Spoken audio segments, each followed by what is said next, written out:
tiny book. All right, time for Big Stuff Tiny Book. Let's go. Whoops. Okay. This page was printed upside down. Wasn't supposed to be like that. Swing and a miss. But it happens. We all face failure, and it's something we can practice. So here are 5 tips to help you fail like a pro. Tip 1, think about the future, not the past. If the first time fails, learn from what happened for the next attempt. Ask yourself, what did I do well that I should keep doing?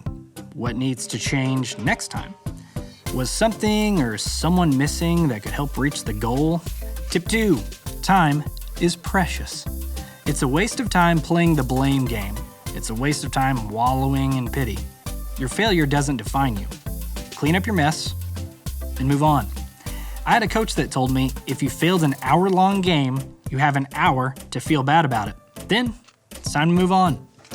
Tip 3, be flexible. No plan is failure-proof, so you gotta have a plan B, and a plan C, and a plan D, and E, and F, and sometimes even G. Another word for this is adaptable. Tip 4, don't give up, unless it's time to give up. Sometimes the failure keeps happening because you're being stubborn. You don't have to see everything through to the bitter end. Repeating the same mistakes over and over and over and over and over and over and over isn't grit, it's foolishness. Tip 5, feedback is a gift. Get different perspectives.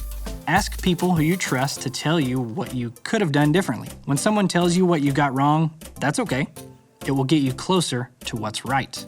So those are 5 easy tips. But remember, just think of the great things God can do through you when you're not afraid to fail.